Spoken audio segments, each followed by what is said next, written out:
So welcome back to the channel. In this episode, we're actually in the town of White Cliffs. Now, White Cliffs is an opal mining town, and there's approximately 150 people that live in White Cliff. Now, if you've been watching Outback Opal Miners on the television, this is where they are, and that's where the young guns are. And we're going to actually go and have a tour in the same location as they shoot the Outback Opal Miners. And so I'm excited about that. We're going to be showing you around White Cliffs, some of the places, some of the food, and some interesting sites that we spotted, which actually surprised me. So thanks for watching.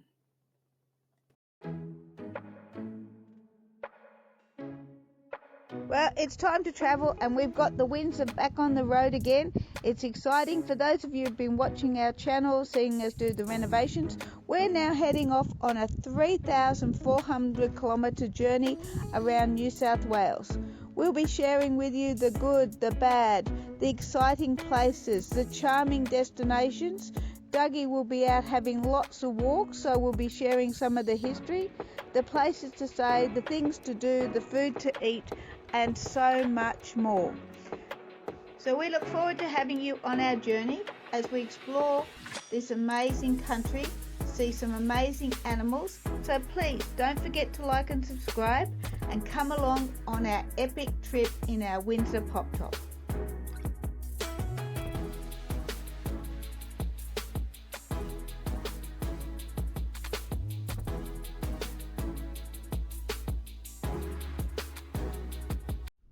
Hey guys, well, welcome to White Cliffs. Now it's quite cold here. The wind's been howling. Now I'm just going to do a little bit of washing up from our lunch at Wilcannia, and then we're going to head across to the club. So the lady here at the caravan park at White Cliff said that the club, not the hotel, actually has a all-you-can-eat pasta night tonight for $30. So we're going to go over and check it out, and we'll show you around. Now the sun's about to set. I'm going to nip out and have a look at this beautiful sunset.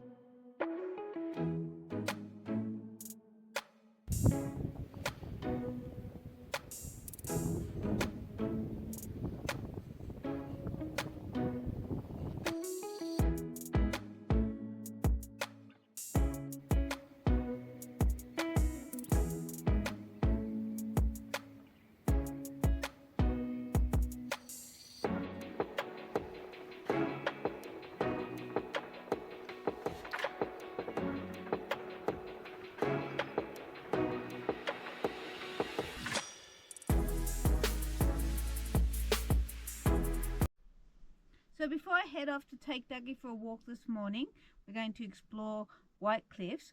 I just want to tell you about our meal that we had last night at the club. Now remember, I mentioned we were having all-you-could-eat pasta, and it was a nice meal, don't get me wrong, but it was interesting because tea and coffee was free, guys. You went up to the urn and you've got your cup and you got your instant coffee and a bit of milk out of the fridge, and you made yourself a cuppa. So it was basically, the club is 2 rooms, but walking there at night you need to have a head torch, as we discovered, because White Cliffs doesn't have a great many street lights. But given the fact that they didn't actually get power here in the town until the mid-80s, I can understand why they don't have a lot of street lights. But we're going to go out now and have an explore, take Dougie for a walk. The wind's died down, and hopefully it will stay that way.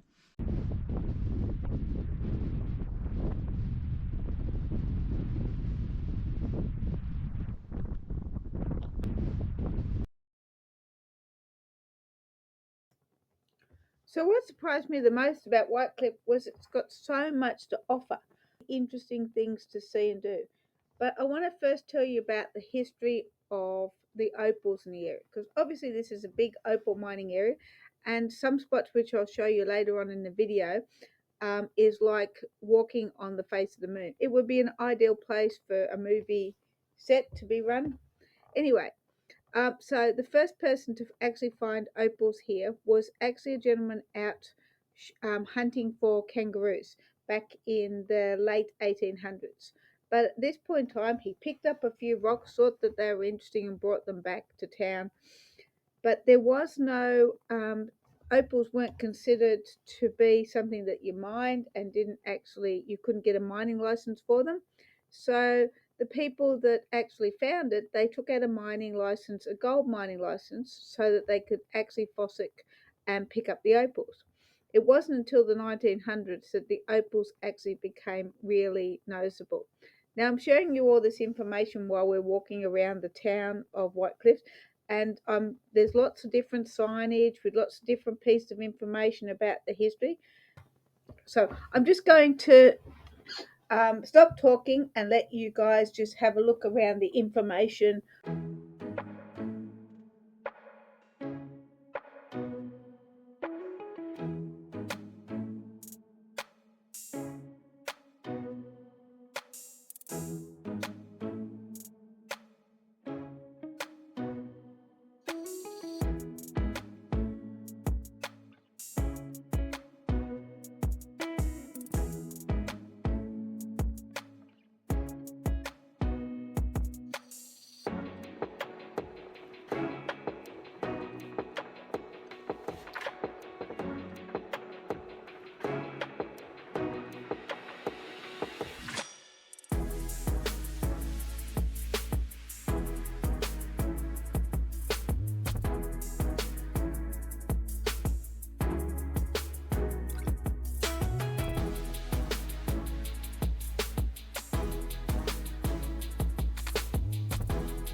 It goes back to the days of where the camel trains used to come through, the post would come via the stagecoach.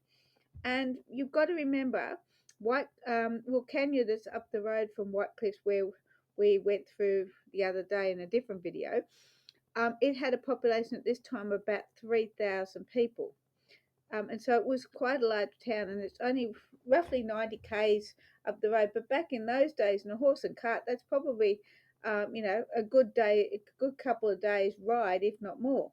Anyway, so some of the stuff that's really unique around here. So there was a gentleman called Bill O'Reilly, and he was a famous cricketer. And Bill was actually born here in White Cliffs, and he went on to be a very famous cricketer here in Australia. Don't think he was quite as famous as Don Bradman, but anyway. But one of the other things that we found that were quite unique here is the solar system that was installed here in Whitecliff in the early 1980s. Now, it was really unique because prior to the 1980s, Whitecliff actually relied on power from generators, from fuel generators, and didn't have a solar system. So this was one of the first and very unique ones. Now most of the town has solar on the roof, and there's a solar farm not far out of town. But this was quite fascinating.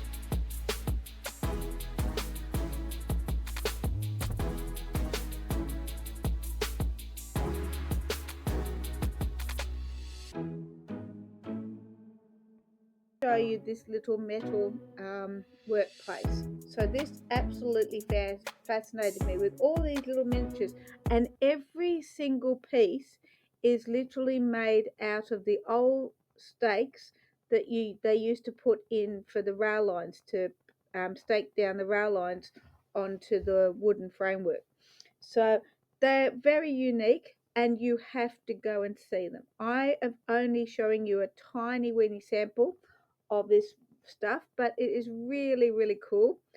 Note, you will need to bring cash, because you pay your $3 as it was when we were there, and there's just a tin, and you just put your money in. So when you come, make sure you've got the actual cash in the right amounts to put into the tin.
One of the unique things about White Cliffs is it has a very rare type of opal, and it's called a pineapple opal, and it's got all these different spikes on it.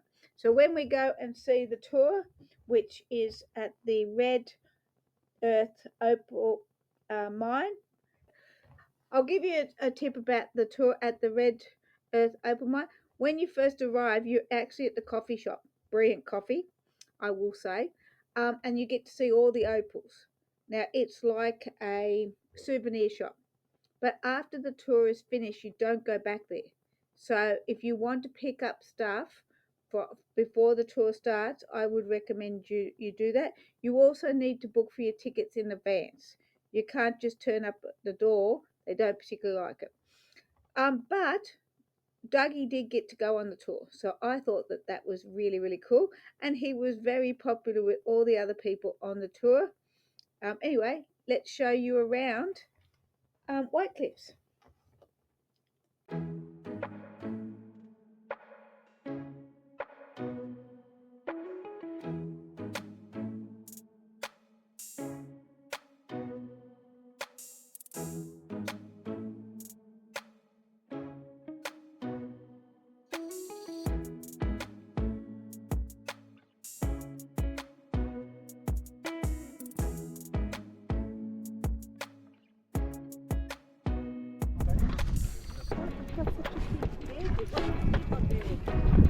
Yes, look at all this, it's exciting! Yay, jump!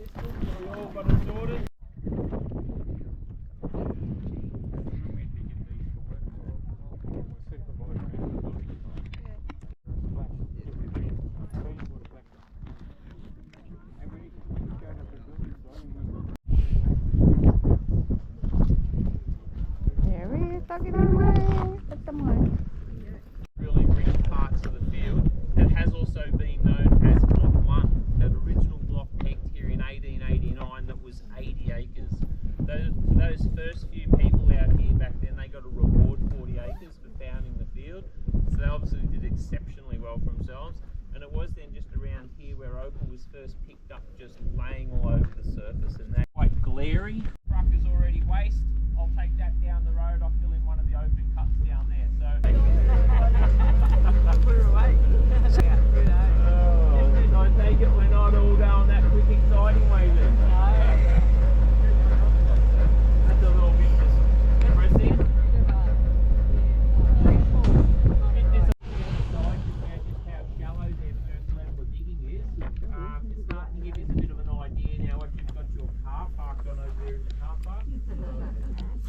driving over when you come out here, it is honeycomb beneath the surface everywhere you look.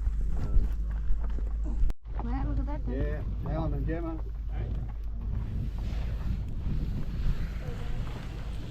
Down to the black light, and the white light a little bit harder to see.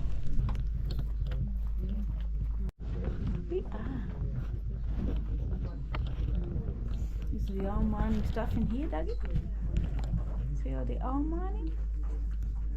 Where they used to mine in here.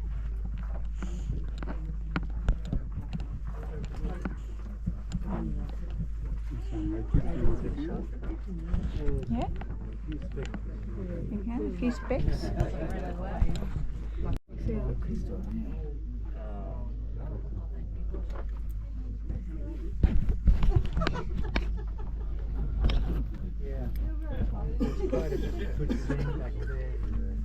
Yeah, but we don't know what it is, but no, colour. My little boy. Well, this is, we've got not the right torches. You'll have the other torch to see it.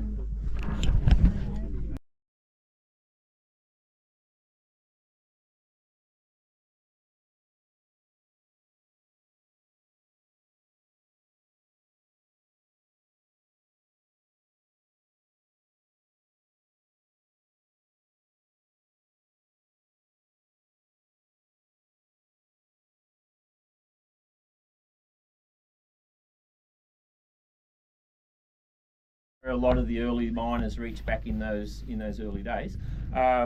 Today the mine that we're about to go through is of the expanse that it is, because I can shift the dirt under here very quickly. I use around the corner here, there's a little diesel loader, this little yellow unit, a little Kanga loader. So I can pick my dirt up pretty quick. I'll just throw it here into the bucket, pull the rope. The tipper just goes and empties in. Coming out of the wall that does not belong in this area. Any guesses as to what part of the world this has actually come from? Oh, geez, I could have stretched that out a bit longer. Thank you very much down there. We heard that earlier. So we are looking at a glacial stone from Antarctica. And what year did it come over? Our opal is very geology based, and one of the features that I'm really looking for is just here on this wall. You see this little line that's running up the side there? See how that's coming over the ceiling? Yep. And then it comes back down the other wall. You all see that one? Yeah. So there's a big fault line. It's what we call here a... So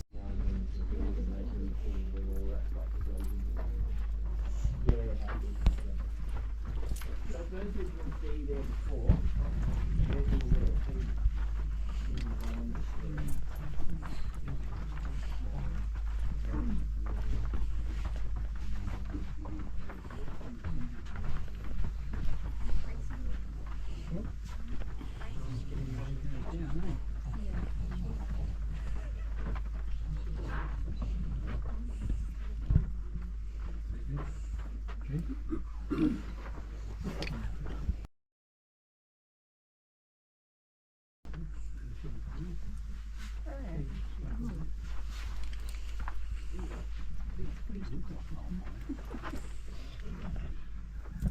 of digging. We're down here now at 45 feet. There is open deeper in this area, although it's pretty dangerous down there. It's greasy ground and the walls can just slip in on you without warning. So I don't like going there often. But where we're standing, this is the pineapple level. This is the really good dirt. So can I get you guys to just step over there for a minute? Sure. If you look at this wall here down is claystone, and I get this 2-foot crumbly band of siltstone that's running right through the middle, is why I get them sharp pointy crystal pieces. It is the bottom 6 inches is what I'm looking for there today. So we've got a little line of gypsum here now, is where the ice was once sitting, and it's allowed my crystals to form and grow in underneath. And whilst I can get little traces of opal above and below, magic and the money for me is that piece of dirt alone, and that is pretty much the only part of that whole wall that I'm looking at as I dig through the area. And as I do, it's really quite moist, this ground, but as it starts to dry, you can see it all starts to contract.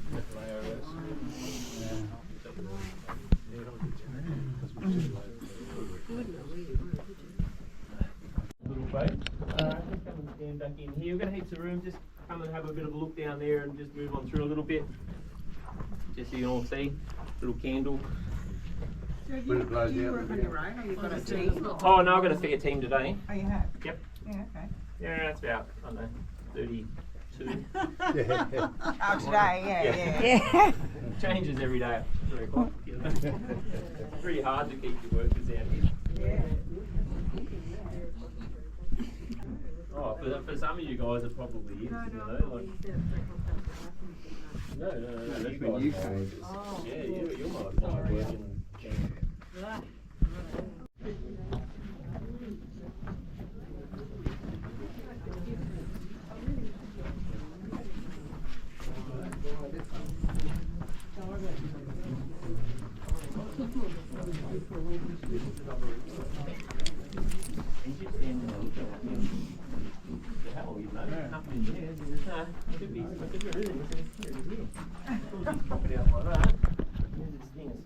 We got number 1 just here. We got a big piece there, number 2. Big whole one just sitting there as number 2. We got crumbly. Can I dive up a bit? Yeah. Crumbly number 3 that is now gone, and there's still half of crumbly number 4 just there in the wall. So where you're getting 1. No. No, I just down. So yeah, number 1 just there.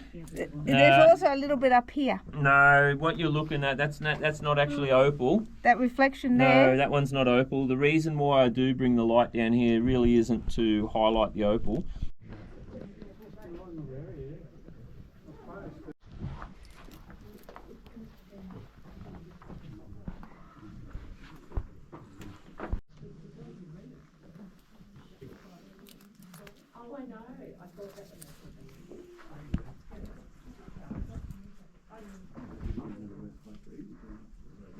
The whole pineapple level gets dug just simply using a screwdriver. So it's the only tool that I've got that doesn't smash them to pieces. So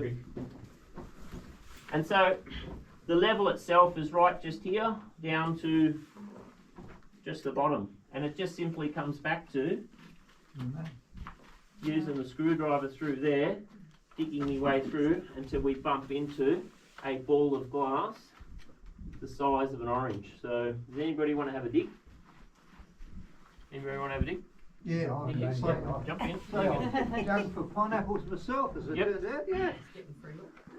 So you just get stuck into it. So you're just listening for that clinking of glass. That little clinking from there down. You got to go down. Yeah. Yeah, down. The level's low. Yeah. It's on the screen stuff. That's it. Yeah, that's it. There. That whole from there down. That's the piece. You know. That's where you're going to find it. Yeah, you can get sort of stuck into it. I can see lots of shiny things. Yeah, no, you just keep digging. I'll push you out the way before you hit the second time. Don't worry about that. So it's the start of day 2 in White Cliffs, and the wind's died down and it's a beautiful sunny day. So our first stop this morning is up the road to Southern Cross Opals, where we're going to have a look at their gift shop and see the opals after they've been manufactured. Now I'm looking forward to checking this out and having a look at the amazing stones and the jewellery that they've got on display.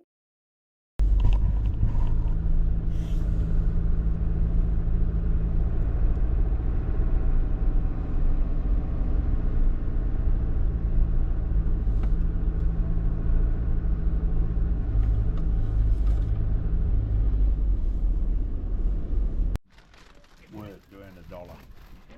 He knows.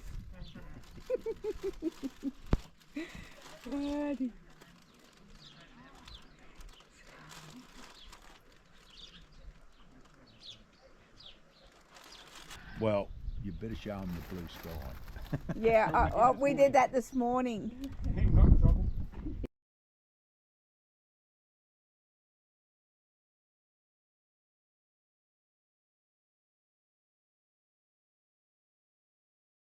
Have a look at the underground hotel. Now, because it gets so hot in Whitecliff during the summer months, people actually literally dig their houses into the rock face. So we're going to have a look at the hotel. Now there's two hotels. One is actually called the White Cliff Hotel, and which is the one we're going to have a look at, and it also has a museum in it. The other one is called PJ's Bed and Breakfast, but I'm not even sure where that is. So we're going to have a quick explore of the hotel here, and I'm going to show you a few bits and pieces, and then we're going to head off to do this activity called noodling, and we're going to see if we can actually find some opals of our own. We've also got to try and work out what is the difference between good quality opals and a thing called podge. Even after going to the mining tour yesterday, I'm still not 100% confident. Now, you do need a black light to do it really well, but we're going to have a go and see if we can actually find anything.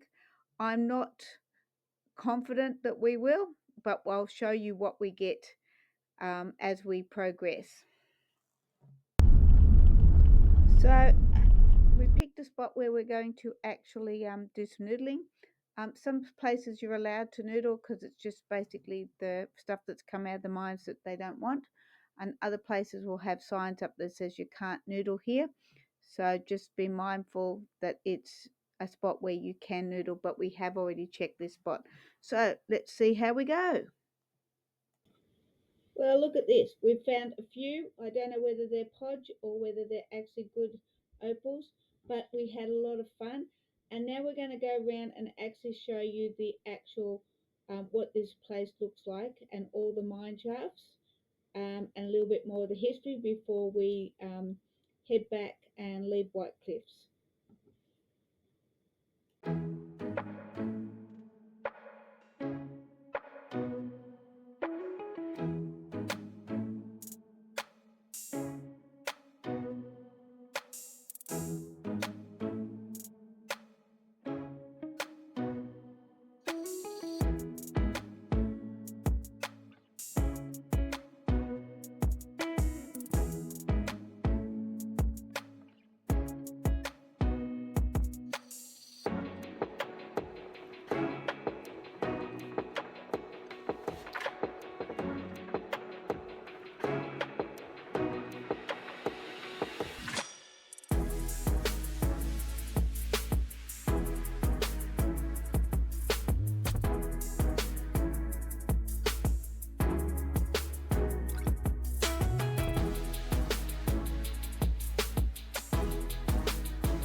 So thanks for watching. Stay tuned to the channel as we continue our 3,400 kilometre trip around New South Wales, and we'll catch you in the next episode.